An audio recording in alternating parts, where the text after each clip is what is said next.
So we'll continue with the revision of PT3 syllabus.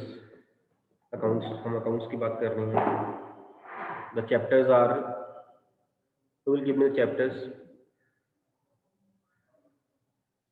Chapters कौन से हैं? Depreciation, rectification, bills of exchange, and provision and reserves. Depreciation, rectification of errors, bills of exchange, and provisions and reserves. है ना? तो should I start then? May I? Okay. True or false? A bill of exchange is drawn by the creditor. A bill of exchange is drawn by the creditor. False. False. How it is false, Jasmine?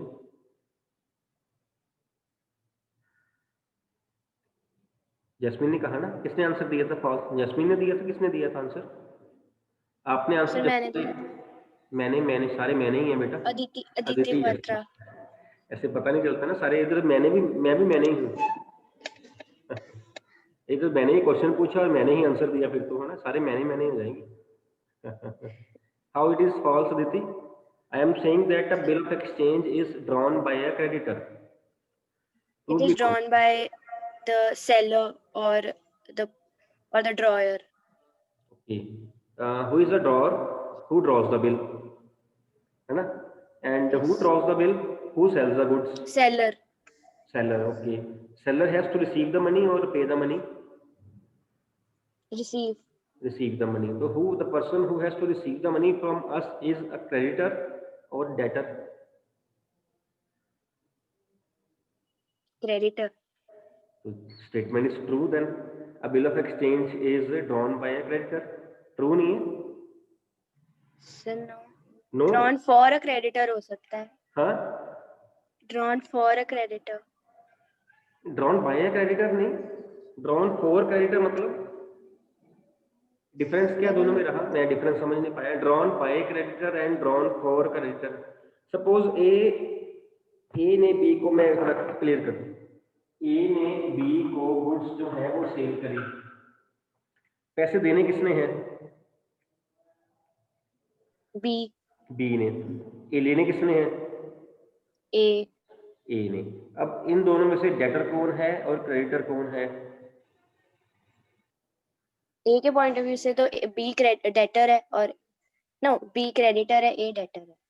No, मैंने उल्टा बोल दिया sir. उल्टा हो गया बच्चे, उल्टा हो गया. आप किसी भी से देख लीजिए, दोनों बेस से देख लीजिए आप. ये नहीं कि ए के बेस देखना, बी के बेस. पार्टी तो पार्टी ही रहेगी. वो जिसने पैसे देने हैं वो डेटर ही रहेगा. बस ये बी डेटर है, A creditor. Yes, B debtor है, ए क्रेडिटर है ऐसा. क्योंकि ए ने पैसे लेने हैं वो एसेट है उसकी, बी ने देने हैं वो लायबिलिटी है उसकी, ए जो. अब बिल कौन ड्रॉ करेगा? Creditor. A is the. Yes. आपने ही कहा ए क्रेडिटर है. It means the statement is true that a bill of exchange is drawn by a creditor. The statement is true. Aditi ठीक है? Aditi, I hope I am clear. Yes. अगर मैं कहता promissory note is drawn by dash, a promissory note is drawn by dash. Yes, बोल दीजिए. So by a debtor. By a debtor. वो debtor है. The maker of the promissory note is the person who has to pay the money.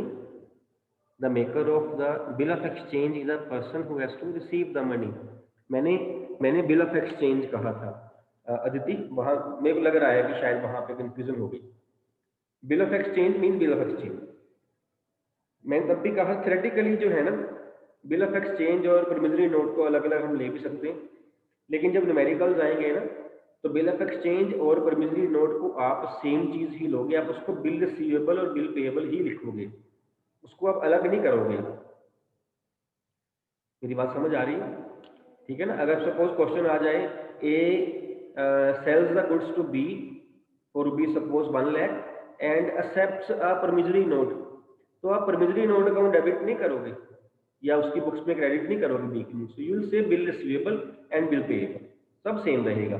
अगर कहीं theory में कहीं आ गया then bill of exchange and promissory note should be taken different. Clear है ये स्टेटमेंट? ठीक है, तो a bill of exchange is drawn by a creditor. ठीक, ओके। ये नंबर ऑफ डेज वाला क्वेश्चन किसने पूछा था? नंबर ऑफ डेज वाला इससे पहले पूछा था ना किसी ने, नंबर ऑफ डेज जो है वो यदि आपका ही था 5। यस। ठीक है बच्चे, मैं क्वेश्चन दे रहा हूँ आपको। अ bill of exchange is drawn on से 14 दिसंबर 2018। 14 दिसंबर 2018 for 2 months. What will be its date of maturity? 17 Feb. 17th Feb। Fine, बिल्कुल ठीक है। 17th Feb 2018। So 19. 19 बिल्कुल ठीक है। 14 plus 2 months 14 Jan 2019, then 14 Feb 2019 plus 3 days 17 Feb 2019. If suppose a bill is drawn on same date 14th December 18 for 60 days, 60 days, then calculate the date of maturity of the bill.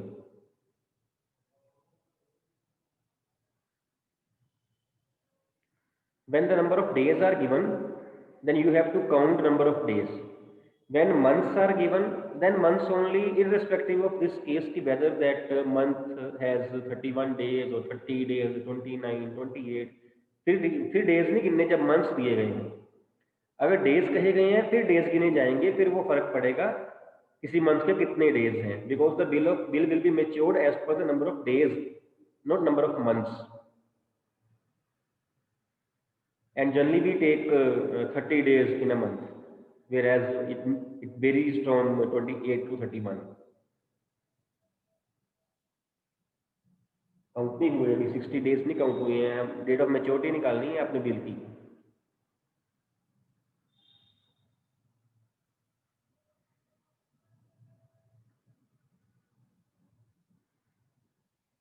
सारे निकाल सकते हैं बेटा, plus ही करने हैं number of days. 2-4 को मत देखो कि वो निकाल ही रहे हैं, जब एग्जाम वो करेंगे वो अपना करेंगे, वो आपका थोड़ी करेंगे।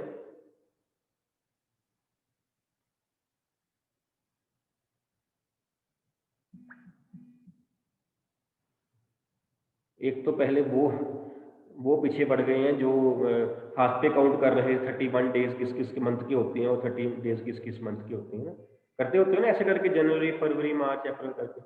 मैंने तब भी आपको बताया था कि 7 मंथ्स हैं जिनके 31 डेज हैं, एक का 28 29 रहेगा, सिर्फ 4 ही महीने हैं साल में जिसके 30 डेज होते हैं, और हम जनरली 30 ले लेते हैं, होते सिर्फ वो 4 हैं। और वो 4 जो हैं, एक है उसमें से अप्रैल, एक है उसमें से जून, एक सितंबर और एक नवंबर, ये 4 मंथ्स हैं जहाँ पे 30 हैं। एक फरवरी है जहाँ 29 होंगे, बाकी सारे मंथ्स 31 के ही हैं। So 16 Feb. थोड़ा सा गलत हो गया बेटा, मेरे को लगता है 12th February। हाँ जी, 12th February। 12th February। Date of maturity निकालनी है अदिति, आपने डेज ऑफ ग्रेस ऐड कर ली है? 15 Feb 19 sir. Yes, 15th February। 15 Feb. Aditi ने, मेरे को लगता है कि आपने number of days of grace नहीं ऐड किए शायद। Yes, days of grace रह गए थे। बिना, आपका आंसर सही है बच्चे, the answer is 15th Feb. अब देखो फर्क क्या पड़ा, वहां हम 2 मंथ्स कर रहे थे, यहाँ हम 60 डेज कर रहे हैं, तो एक ही बात है, हम कहते हैं एक ही बात है, लेकिन एक नहीं है, बिकॉज जब मंथ्स दिए गए होंगे तो हम मंथ्स लिखेंगे उसको। देन अगर 14 दिसंबर है प्लस 1 मंथ 14 जनवरी आ जाएगा। अगर वो 30 डेज होंगे तो फिर वो, बिकॉज दिसंबर मंथ 31 डेज का है, तो वो 13 जन बन जाएगा। 30 डेज जो है, आप देखिए 14 दिसंबर को जो है वो a bill has been drawn, हमने 60 डेज काउंट करने हैं। दिसंबर के कितने दिन बचे हैं? 31 का होता है, तो दिसंबर के बच गए 17 डेज, 17 बच गए। अब हम जब जन 19 में पहुंच गए हैं, उसके भी 31 होते हैं नंबर ऑफ डेज, इसके सारे लग गए। ये कितने बच हो गए? ये हो गए 48 आपके डेज, 48 आपके हो गए। और 48 डेज जो हैं हमें चाहिए कितने, 60 डेज। इसके बाद कितने बचते हैं हमारे पास, 12 डेज। तो फरवरी के हम 12 ले लेंगे तो ये आपके टोटल 60 डेज हो जाएंगे। Now 12th Feb is due date, 12th Feb plus 3 days of grace, 15th Feb जो रहेगी आपकी, that will be the date of maturity. If we count number of days, if we count number of months, then आपने देखा कि वो 17th Feb बन रही थी। So आपको ये देखना पड़ेगा कि वो जो बिल है उसकी मेच्योरिटी या उसका जो term of the tenure of the bill है वो डेज में है या फिर वो मंथ्स में है, अकॉर्डिंगली लगाना पड़ेगा। जब मंथ्स में होगा फिर आप 30, 31 नहीं देखोगे, फिर आप सिर्फ डे उसमें ऐड कर दोगे बस। Fine, okay. तो आपका ये वाला पॉइंट भी अदिति क्लियर हो गया होगा, आई होप। यस। ठीक है बच्चे। अगेन ट्रू और false, a promissory note must be accepted by the drawee।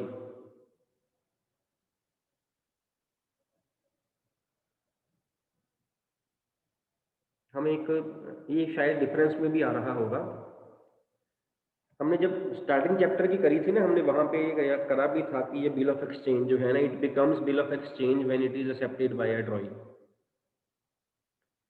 Whereas in case of promissory note, is it compulsory to be accepted by a drawing? If yes, why? If no, why? You have to give the answer and justify the answer also. Support भी करना है अपने answer को। Yes है तो क्यों है, no है तो क्यों है। Yes, Jasmine? सर जो प्रोमिसरी नोट है वो जो डेटर होता है, ड्रॉई होता है, वो प्रॉमिस करता है पे करने के लिए, तो ये ड्रॉअर एक्सेप्ट करेगा, ड्रॉई नहीं। तो उसने तो लेने ही है पैसे, उसको एक्सेप्ट क्यों करेगा? हाँ जी मैंने लेने, जिसने देने हैं। नहीं सर, ओके, ड्रॉई स्टेटमेंट बताओ, ट्रू है या फॉल्स है? A promissory note फॉल्स है। accepted by a drawing। False. False है, बिल्कुल ठीक है आपकी बात। क्यों फॉल्स है? आंसर ठीक है बच्चे। जस्टिफिकेशन ड्रॉ साइड मत जाओ, जस्टिफिकेशन यहाँ ड्रॉ साइड से नहीं चाहिए, यहाँ ड्रॉई साइड से चाहिए। बताइए, आप सही जा रहे थे वैसे, बस ड्रॉअर साइड से वापस आ जाओ, ड्रॉई पे आ जाओ दोबारा। क्योंकि ड्रॉई प्रॉमिस करता है टू पे द मनी, तो वो बिल ड्रॉ कर रहा है। हाँ वो एक यस, उसने देने हैं पैसे, वो ऑलरेडी एक्सेप्ट कर रहा है, ऑलरेडी एक्सेप्ट कर रहा है कि जी मैंने आपके पैसे देने हैं, ये एक्सेप्टेंस ही है, बिकॉज बनाई बिल वो रहा है। जो बिल ऑफ एक्सचेंज है ना, वो बनाता वो है, the maker is the person who has to receive the money. जिसने पैसे पे करने हैं ना, उसकी एक्सेप्टेंस बहुत जरूरी है। I am talking about bills of exchange. जो प्रोविजरी नोट है वो क्या है, वो लिखता ही वो है जिसने देने हैं पैसे, है ना। अब सपोज मैंने आपके पैसे देने हों, आप लिखो कि मैंने इतने पैसे सर से लेने हैं सपोज, और वहां पे मेरे साइन सपोज ना हो, is it a valid document? No. क्यों? क्योंकि जिसने देने हैं पैसे उसकी तो एक्सेप्टेंस नहीं हुई। सेम केस, मैंने आपके पैसे देने हैं, मैं ही लिख के दे दूं कि जी मैंने फलाने बच्चे के इतने पैसे देने हैं, is it still to be accepted by me? No, there is no need, because मैं ही लिख रहा हूं कि मैंने देने हैं। जब मैंने लिख दिया तो साथ में वो एक्सेप्ट भी हो रहा है। बात फॉलो कर रहे हो ना? अगर ऐसा ना हो, बिल ऑफ एक्सचेंज में एक्सेप्टेंस की रिक्वायर्ड ना हो, तो ऐसे तो कोई भी लिखता रहे, मैंने इससे लेने हैं पैसे, मैंने इससे लेने हैं पैसे, ऐसे ही लिखता रहे कोई, जब तक कि देने वाला एक्सेप्ट नहीं करता। क्योंकि बिल ऑफ एक्सचेंज में लेने वाला लिख रहा है, इसीलिए उसकी एक्सेप्टेंस जो है वो मस्ट है, मैंडेटरी है। Where in case of promissory note, ये लिख ही वो रहा है जिसने देने हैं पैसे, इसकी एक्सेप्टेंस की जरूरत नहीं है, because it is already accepted, लिख ही वो रहा है। I hope the point is clear. Then noting charges account is debited by dash party. Drawee. Drawee, बिल्कुल ठीक। Noting charges account is debited by only drawee. ये हम उस दिन भी बात मेरे ख्याल से कर रहे थे ना, चाहे वो जितनी बार मर्जी आगे जो है एंडोर्स हो जाए, डिस्काउंट जो मर्जी हो जाए, बट स्टिल नोटिंग चार्जेस सिर्फ ड्रॉई डेबिट करेगा, बिकॉज रीजन क्या है इस चीज का, उसने पे करने होते हैं क्योंकि पे करने हैं। अल्टीमेट जो एक्सपेंस है, बिल्कुल ठीक है ना, अल्टीमेट जो एक्सपेंस है वो ड्रॉई का है, किसी और का नहीं है। अगर holder in the due course, that सारा कोर्स में उसमें जो भी होल्डर है अगर वो पे कर रहा है तो वो पे करके अगली पार्टी से रिसीव भी कर लेगा, उसका एक्सपेंस भी होगा। But ड्रॉई is in a position कि अगर वो पे करेगा ना, वो सिर्फ पे ही करेगा, किसी और से रिसीव नहीं कर सकता। मींस एक्सपेंस फिर लास्ट में जाके ड्रॉई का बन जाता है। दैट इज वाई ड्रॉई जो है वो डेबिट करता है अपनी बुक्स ऑफ अकाउंट्स में। ठीक है, नोटिंग चार्जेस। अच्छा, एक होता है, Kanav is enjoying the class today, Kanav attendance ज़्यादा है आपकी आज भाई, किसी और दिन की एब्सेंट होगी आपकी प्रेजेंट लगा देंगे कनव आज के दिन के लिए।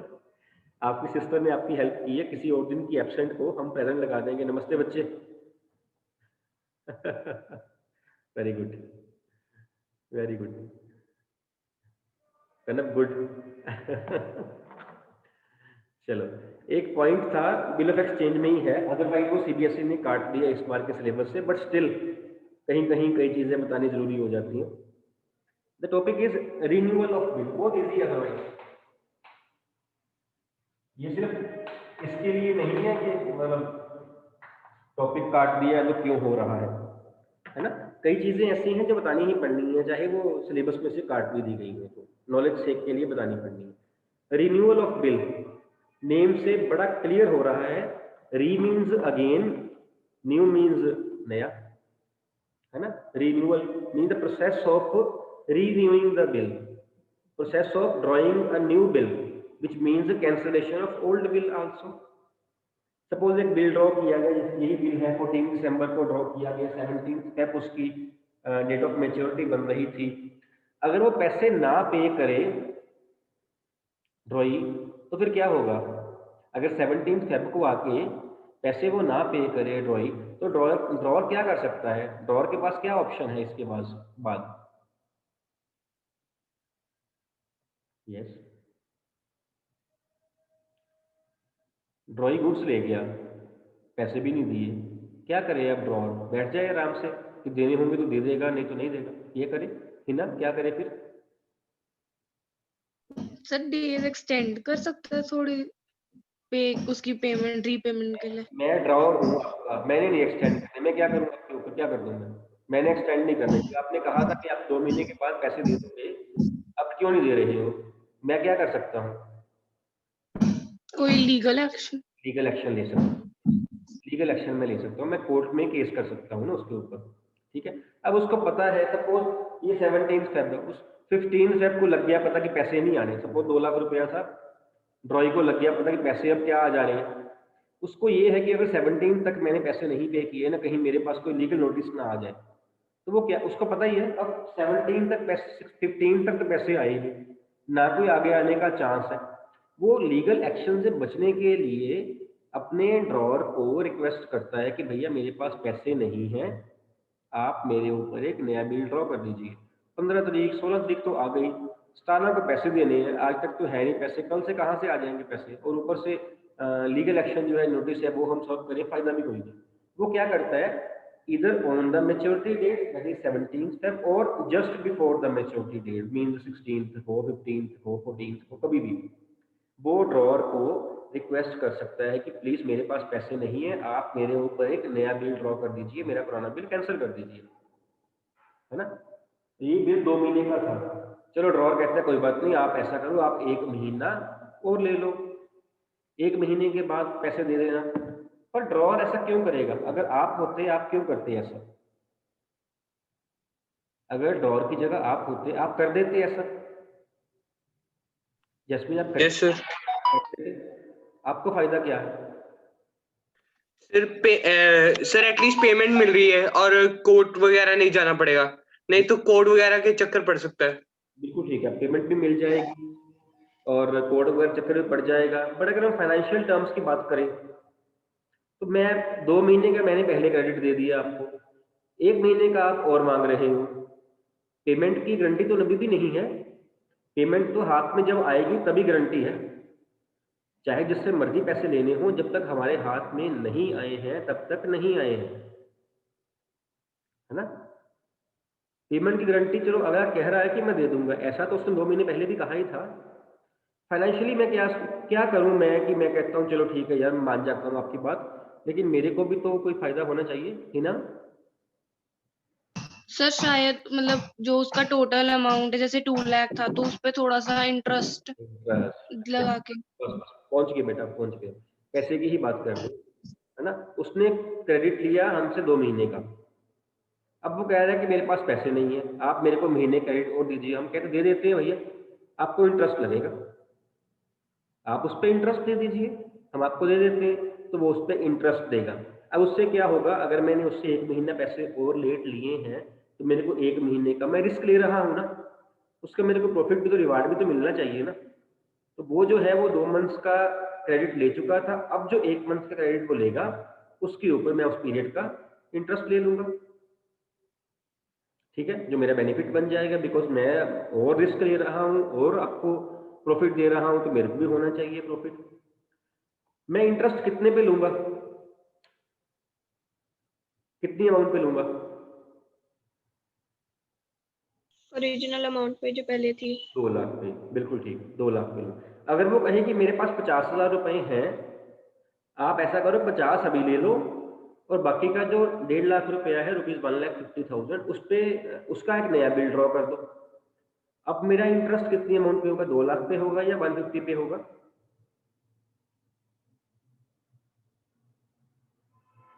आंसर अनम्यूट करके बोल दो। 2 लाख पर 2 लाख पे जस्टिफाई करो बेटा इसको। से, क्योंकि वही हमारे पैसे थे जो हमने उससे वापस हाँ तो उसने 50 दे भी तो दिए, लेने थे, और उसने हमें उसने 50 दे भी तो दिए हैं हमें। हमसे बेनिफिट कितने कितने का ले रहा है वो, 1,50,000 का ले रहा है ना। उसने 2 लाख देने थे, कहते थे 50 दे लो आप, 50 उसने दे दिया, 1.5 लाख रुपए नहीं दिए। हमने कहा हमने इंटरेस्ट लेना है, अगर हम इंटरेस्ट 2 लाख पे देंगे तो 50,000 भी नहीं देगा हमें, कहेगा कोई बात नहीं, 2 लाख पे लेना है तो ले लो, 2 लाख छोड़ो। जितना वो बेनिफिट लेगा उतना ही एक्सपेंस करेगा। इस केस में जो अमाउंट है जिसपे इंटरेस्ट लिया जाएगा वो फ्रेश बिल की अमाउंट होगी। फ्रेश बिल कितने का बनेगा, 2 लाख माइनस पार्ट पेमेंट जो उसने कर दी 50,000 रुपया, उसकी 1.5 लाख। अगर वो 1 लाख दे देगा तो जो बाकी बचा 1 लाख रुपया वो फ्रेश बिल का बन जाएगा, तो 1 लाख पे करेगा, फाइन। और जब वो इंटरेस्ट हम निकालेंगे, आपको पता है इंटरेस्ट निकालने का फार्मूला सिंपल रहता है, PRT/100। Here P is the amount of the bill, R is the rate, V होगी आपको T, कितने टाइम का इंटरेस्ट निकलेगा। ओरिजिनल बिल वाली हम अपने टेन्योर का निकलेगा या फ्रेश बिल वाले टेन्योर का निकलेगा। पिछला बिल हमारा 2 मंथ्स का था, ये अब का बिल हमारा 1 मंथ का है। फ्रेश वाले का calculated for how many months, 1 month और 2 months? 1 month. Fresh bill, fresh bill का, पिछले बिल का हमने कुछ नहीं करना, पिछला बिल तो कैंसिल कर दिया। अब जो हम उसको आगे से उसको जो भी चार्ज करेंगे ना, वो एक्सटेंडेड पीरियड का करेंगे। अगर 2 लाख में उसने कुछ पे कर दिया है तो माइनस करके इंटरेस्ट लिया जाएगा। अगर नया बिल 1 महीने का है तो 1 महीने का इंटरेस्ट लिया, 2 महीने का इंटरेस्ट नहीं लेना। 2 महीने तो हम पहले उसको दे ही चुके थे, अब हम 2 महीने का नहीं इंटरेस्ट मांग सकते।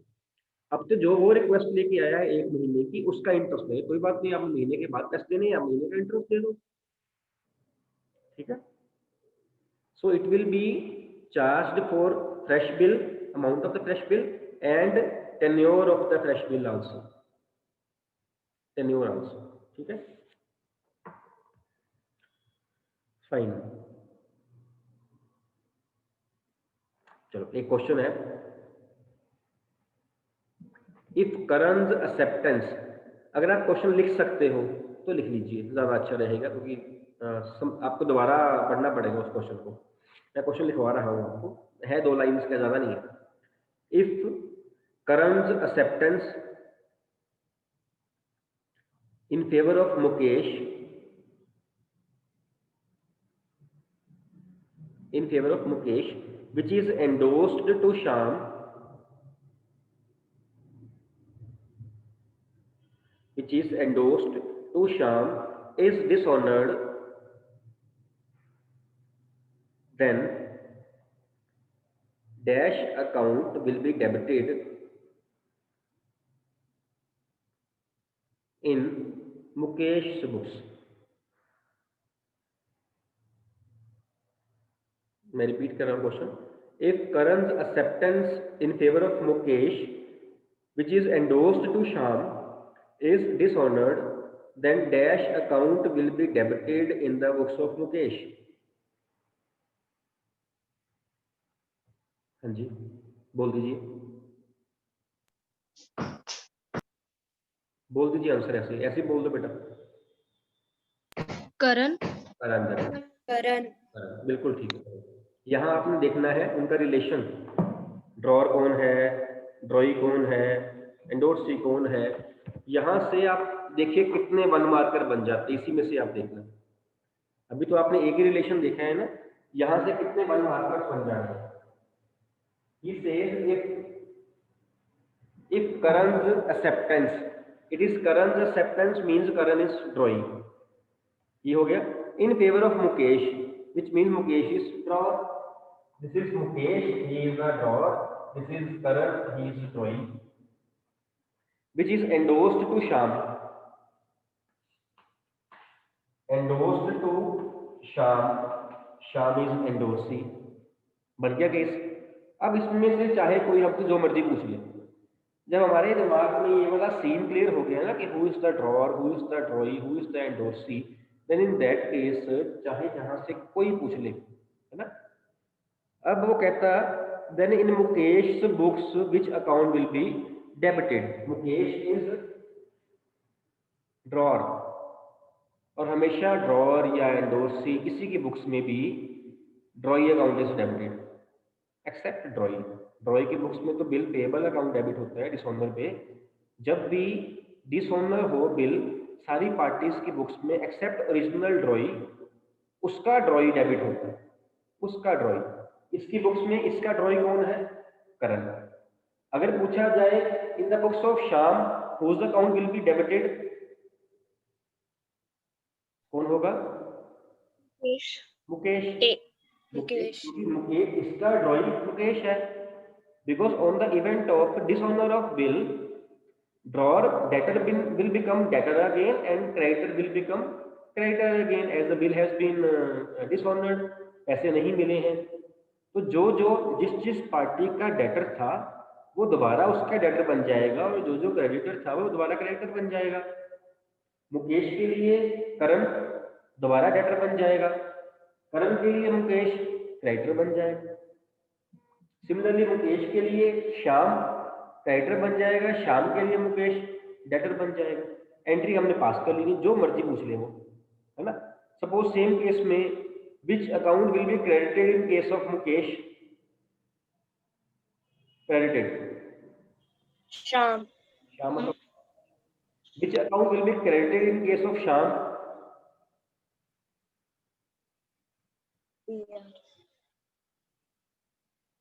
ये थोड़ा सा सिंपल है, ये इतना कॉम्प्लिकेटेड नहीं. Which account will be credited in case of Shyam, BR. Bill bill receivable. बिल्कुल ठीक है बच्चे, very good, very good. Simple है because this is the case of retained bill. Shyam ने तो आज कुछ नहीं किया बिल का, ना डिस्काउंट करवाया, ना कलेक्शन के लिए भेजा, ना एंडोर्स किया. Shyam has retained the bill and when the bill is retained the entry pass this drawee account debit to bill receivable account. Which account will be credited in case of Karan?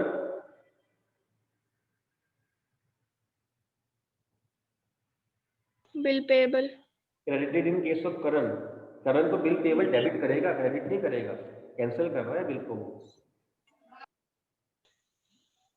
Mukesh. Mukesh. Yes. Entry क्या होती है, entry सोच लीजिए, entry होती है bill payable account debit to drawer account. तो करण की book में ड्रॉअर इसका मुकेश है, ठीक है ना. ये सीन आपने बना लेना है. इसमें से ही 7-8 बन रहे हैं वन मार्कर्स. दो तो यही बन रहे हैं, कौन सा अकाउंट डेबिट होगा, कौन सा क्रेडिट होगा, दो तो यही बन गए. अगर मैं इसको थोड़ा एक्सटेंड कर दूं और श्याम से मैं किसी और को आगे एंडोर्स कर दूं तो 2-4 और बन जाने वन मार्कर्स. ठीक है, okay. Calculate the due of the maturity date of the bill written on 13th July for 30 days. 13th July for 30 days.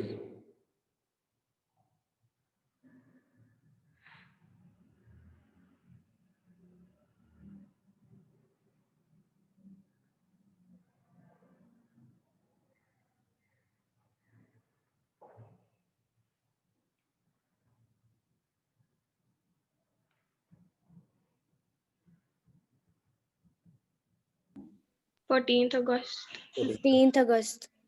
बिल्कुल ठीक है, 14th। 14th अगस्त, बिकॉज यहाँ पे डेज के हिसाब से हैं।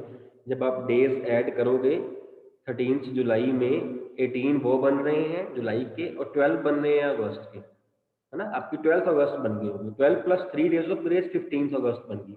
15th अगस्त को बिल नहीं पे होगा बीइंग नेशनल हॉलीडे, तो वो प्री मैच्योर हो जाएगा, 1 डे बिफोर आ जाएगा, 14th अगस्त आ जाएगी। ठीक, यहाँ पे डेज वाला केस भी हो गया बीच में, और बीच में ही जो नेशनल हॉलीडे वाला केस भी हो गया। ठीक है, okay. One more question is there, सुनना ध्यान से, लिखना हो लिख भी सकते हो। The person to whom the amount mentioned in the promissory note is payable. The person to whom the amount mentioned in the promissory note is payable is known as dash.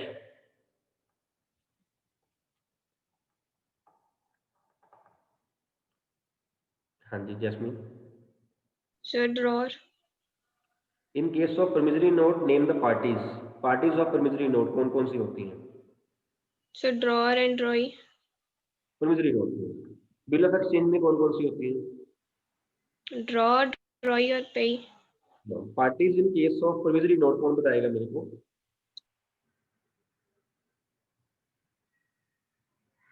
एक पॉइंट भी है इसके difference का ना, दोनों के difference का एक पॉइंट भी है। नंबर ऑफ पार्टीज का तो पॉइंट है ही, वहां पे 3 है वहां पे 2 है, लेकिन promissory note में जो पार्टीज हैं उसको हम ड्रॉ ड्रॉई नहीं बोलते। सर मेकर एंड पेई। यस, उनको मेकर एंड पेई बोलते हैं। तो बच्चे ड्रॉर तो पार्टी ही नहीं है, ड्रॉर तो पार्टी नहीं है, तो इसका आंसर ड्रॉर तो हो ही नहीं सकता, है ना। Drawer is a person who draws the bill. अब क्या है, अब बिल ऑफ एक्सचेंज में पैसे लेने वाला ड्रॉर है और वहां पैसे देने वाला ड्रॉर है, आप देखो, है ना। इसलिए हमने पार्टी का नाम चेंज करके वो मेकर कर दिया, कि वो उसको मेकर बोले, ड्रॉर नहीं बोले, कहीं कंफ्यूजन ना हो जाए, वो मेकर है। अब पार्टीज तो है मेकर और पेई, the answer can't be drawer और ड्रॉई इवन, है ना। अब उन दोनों में से आप सोचिए, the person to whom the amount mentioned in the promissory note is payable is known as पेई। पेई। मेकर ने देने हैं पैसे, दूसरी पार्टी बच गई, पेई सिर्फ पेई को मिलनी है। ठीक है, तो 1 मार्कर बड़े ध्यान से पढ़ने हैं आपने, जनरली गलत हो जाते होते हैं ऐसे, जब हम उसको ऊपर ऊपर से पढ़ लेते हैं ना, जनरली गलत हो जाते हैं। ठीक है, चलो, anything else you want to ask? That's all, meeting end कर दें। अगली क्लास के लिए नेक्स्ट लिंक पे क्लिक करना, फिर करते हैं। ठीक है।